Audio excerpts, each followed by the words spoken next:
The shoe that changed my mind about aging and style was sitting beneath a pile of tissue paper in a narrow storage room behind a small boutique in Lyon. It was not glamorous at first glance. There were no crystals, no towering heel, and no famous logo stamped across the leather. It was simply a beautifully shaped black flat with a soft almond toe and a flexible sole. The owner told me that one of her customers had worn the same style for nearly 8 years, replacing the sole twice instead of replacing the shoe. That woman was 71. She walked nearly every day, attended dinners, visited museums, traveled by train, and never complained that comfort had forced her to dress without elegance. At the time, I had spent years helping women buy closets full of shoes, yet many of them still felt they had nothing comfortable to wear. That quiet little flat exposed the real problem.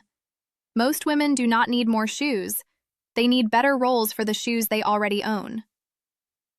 My name is Helen Brooks.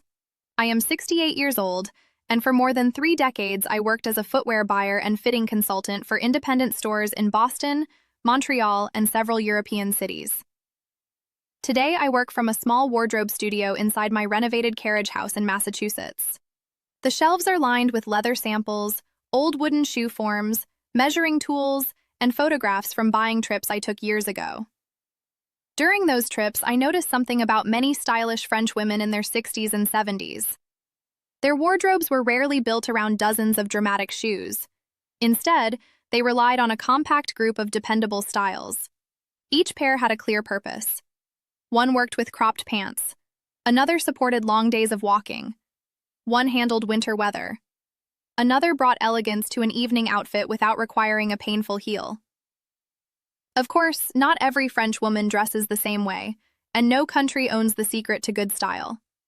But the principle behind these wardrobes is worth borrowing. Choose shoes according to shape, proportion, movement, and function, rather than impulse. There are 5 styles that can cover most of a mature woman's life, and the first is the one I found in that storage room, the softly sculpted flat. Before you picture the flimsy ballet flats that were popular years ago, let me explain the difference. Those older flats often had paper-thin soles, little cushioning, and almost no structure. After a short walk, the heel slipped, the toes felt every crack in the pavement, and the shoe folded like cardboard. A well-designed modern flat is built differently. Place one in your hand and gently bend it near the ball of the foot. It should flex where your foot naturally bends, not collapse through the middle. Press the insole with your thumb. You should feel some cushioning rather than a hard surface. Then examine the upper. Soft, unlined leather can gradually adapt to the foot, while a discreet elastic edge may help the shoe remain secure around the heel. The toe shape matters more than most women realize. A very round toe can sometimes make the foot appear shorter and wider, especially beneath straight trousers. A soft square or gentle almond shape creates a cleaner forward line. It does not need to be sharply pointed. The goal is to guide the eye along the foot rather than cut it off abruptly. I once worked with a retired teacher named Linda who had stopped wearing flats because she believed they made her legs look short. The real problem was not the lack of a heel. Her trousers ended at the widest part of her ankle, and her shoes had a wide, rounded toe with a large decorative bow. We changed 3 small details. She chose an almond-shaped flat, removed the visual clutter at the toe, and shortened her straight-leg pants so they ended near the top of the ankle bone. That narrow glimpse of skin between the hem and the shoe created breathing room.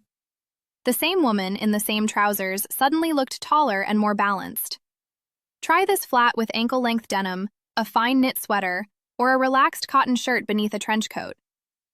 For the greatest versatility, consider black, deep brown, taupe, burgundy, or a neutral close to your natural skin tone. But comfort claims should never be accepted without testing. Soft leather does not guarantee a proper fit, and memory foam cannot correct a shoe that is too narrow. Walk around the store. Make sure your toes can move, the heel remains secure, and no seam presses against a sensitive joint. Anyone with significant foot pain, bunions, neuropathy, or balance concerns may benefit from advice from a qualified foot specialist. The second shoe solves a different problem. It gives an ordinary outfit structure without forcing you into a traditional pump. I am talking about a refined loafer with a modest block heel. A few winters ago, a client entered my studio carrying two pairs of shoes. One was a massive platform loafer she had bought because it looked fashionable online. The other was an old, slim loafer she had owned for years. She wanted to know why the new pair made every outfit feel heavy. I placed both shoes beside the same charcoal trousers. The answer became immediately visible. The platform had a thick lug sole, a bulky upper, and a large metal ornament. All the visual weight collected at the bottom of her body. The older loafer had a low, stacked heel and a cleaner outline, allowing the trousers to remain the focus. A useful loafer for a mature capsule wardrobe often has a heel of approximately 1 to 1.5 inches.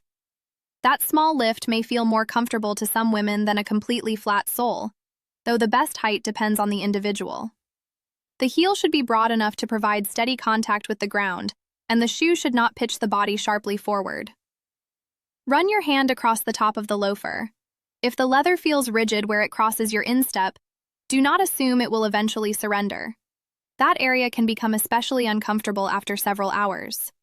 Look for a shape that follows your foot, with enough room at the widest point and no hard edge digging into the top. Deep brown, black, oxblood, and burgundy work beautifully with tailored clothing. Wear the loafer beneath fluid, wide-leg trousers, allowing the hem to approach the top of the shoe without dragging. It also works with cropped pants, dark denim, a simple blouse, or a blazer over a lightweight t-shirt. The secret is not that the loafer looks expensive. It is that it creates order. The firm outline gives softness to knitwear, authority to denim, and polish to relaxed trousers. Keep the hardware quiet. A small buckle, a traditional penny slot, or no decoration at all will usually remain useful longer than oversized chains and exaggerated soles. The third shoe is where comfort and modernity finally stop arguing with each other: the low-profile leather city sneaker. This is not the shoe you use for running, hiking, or an intense exercise class. Athletic shoes are designed around performance, and they may include thick foam, mesh panels, bold tread, and reinforced sections. Those details can be excellent in the gym, but visually overpower a tailored outfit. A city sneaker has a different job. Set it on a table beside your trousers and look at its outline. The sole should appear relatively slim. The upper should remain close to the foot instead of ballooning around the ankle. Branding should be limited, and the design should be calm enough to sit beneath a blazer, a midi dress, or a pantsuit without demanding attention. White, warm ivory, soft beige, or light gray are practical choices, but they must be maintained. A dirty white sneaker does not look relaxed and sophisticated. It simply looks neglected. Wipe the upper regularly with a soft cloth, clean the edge of the sole, and allow damp shoes to dry naturally away from direct heat. Leather can be convenient because it is generally easier to wipe clean than open mesh, although materials and water resistance vary. Check the manufacturer's care instructions before applying sprays or conditioners. One of my favorite memories comes from a trade visit to Paris with my older sister, Anne. She had packed elegant shoes for every planned dinner, but nothing suitable for an entire day on foot. By noon, she was carrying her pumps in a shopping bag and walking in emergency sandals. The following morning, she bought a simple cream leather sneaker. She wore it with navy trousers, a striped knit, and a long camel coat. She looked more current, not less refined, because she could move naturally. Her stride changed, her shoulders relaxed. She stopped thinking about her feet and started enjoying the city. That is what the right sneaker contributes to style: ease that can be seen. Wear it with a navy suit to soften the formality, with a midi skirt and denim jacket, or with straight jeans and a crisp shirt. Avoid bulky high tops if they visually shorten your leg, and reserve brightly colored running shoes for activities where their performance features are actually useful. The fourth style becomes essential when cold weather arrives: a close-fitting ankle boot with a stable block heel. Here, the hidden detail is not the heel. It is the opening around the ankle. Many boots have a shaft that stands away from the leg like a stiff cylinder. When trousers fall over that opening, the fabric catches and bunches. With a skirt, the gap between the boot and the ankle can interrupt the leg line and make the shoe appear heavier than it is. A glove-fitting ankle boot uses soft leather, stretch leather, or flexible panels to remain closer to the ankle. The shaft should feel secure without squeezing. When you slide straight or wide-leg trousers over it, the fabric should fall cleanly rather than resting on a bulky rim. For many women, a sturdy heel between roughly 1.5 and 2 inches offers a useful balance of lift and stability. Still, the number alone is not enough. A narrow heel at 2 inches may feel less secure than a broad heel at the same height. Examine the base, the tread, and the way your weight is distributed. This is also where safety must come before appearance. Smooth soles can become slippery on wet tile, icy sidewalks, or polished floors. Look for reasonable traction, and consider having a repair professional add an appropriate protective sole when necessary. For a long, uninterrupted silhouette, wear dark boots beneath dark, straight-leg trousers. With a skirt, black boots paired with opaque black tights can continue the same vertical line from the foot upward. The effect is elegant because the eye is not forced to stop at several contrasting bands. Avoid stiff cuffs that scrape the ankle, excessive buckles that add weight, and severely pointed toes that compress the front of the foot. A slightly tapered almond toe can create length without sacrificing necessary space. Before buying, try the boots with the socks or tights you intend to wear. Walk on a hard surface, turn, climb a few steps when possible, and make sure your heel does not lift excessively inside the boot. The fifth shoe is the one I recommend when a woman tells me, "I want to look dressed for the evening, but I am finished suffering in high heels." The answer is a low kitten-heel slingback. A towering stiletto is not the only shoe capable of changing posture and giving an outfit a graceful finish. A heel of approximately 1 to 1.5 inches can provide a slight lift while keeping the foot far closer to the ground. The open back also reveals part of the heel, creating a lighter visual effect than a fully enclosed pump. The front may be softly pointed or almond-shaped, but it should never force the toes together. Black suede, smooth leather, or understated patent finishes can move easily from dinner to a wedding, concert, or holiday gathering. Imagine dark ankle-length trousers, a silk blouse, small gold earrings, and a black slingback. Nothing in that outfit is loud, yet every line feels deliberate. The same shoe can also elevate dark jeans and a fine-gauge sweater when the occasion is polished but not formal. The greatest weakness of a slingback is the strap. A rigid strap may slide off repeatedly or rub against the Achilles area. Look for a hidden elastic section, adjustable buckle, or soft stretch construction. Walk several laps before purchasing. If you are already curling your toes to keep the shoe attached, it is not the right fit. This detail can be the difference between an elegant evening and a night spent searching for a chair. Now step back and look at the full wardrobe. A sculpted flat for quiet everyday polish, a block heel loafer for structure, a leather city sneaker for active days, a close-fitting ankle boot for colder weather, and a kitten-heel slingback for evenings. These 5 categories are not a strict law, and they will not suit every climate, profession, medical need, or personal style. A woman who lives in a hot coastal town may need sandals more than ankle boots. Someone who works outdoors may require practical footwear that belongs in an entirely different system. The larger lesson is to assign every shoe a role. Before purchasing another pair, open your closet and place the shoes you actually wear on the floor. Do not count the pairs you hope to wear someday. Look only at the ones that carry you comfortably through real life.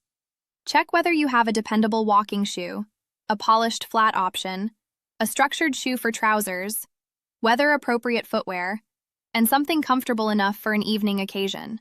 Notice where 2 shoes perform exactly the same job and where a genuine gap remains. Then inspect fit. Look for compressed toes, worn-down heels, smooth soles, hardened leather, loose straps, and shoes that change the way you walk. Repair good quality pairs when practical, and let go of shoes that repeatedly cause pain simply because they were expensive. Start with the category you need most, not the one that looks most exciting in a photograph. Choose a simple shape, test it with clothing you already own, and walk long enough to discover problems before removing tags. Avoid buying several versions of the same fantasy lifestyle while leaving your real daily needs uncovered. Seek professional guidance when pain, numbness, swelling, instability, or a diagnosed foot condition affects your choices. Style advice can improve proportion, but it should never replace appropriate medical or footwear expertise. The reasonable result is not a magical transformation or a perfect wardrobe overnight. It is something more useful. Fewer frustrating mornings, fewer unworn purchases, and a small group of shoes that allow you to move with confidence. That woman in Lyon understood it years before I did. She was not preserving the same black flat because she was afraid to change. She preserved it because it worked. It respected her feet, supported her daily life, and disappeared gracefully beneath almost everything she owned. A well-chosen shoe should not demand that you endure it. It should help you forget about it and continue with your day. Which of these 5 styles performs the most important role in your life right now? Subscribe for more practical style guidance for women who want comfort without giving up elegance. In the next video, we will examine the trouser lengths that can make these same 5 shoes look either beautifully balanced or completely wrong.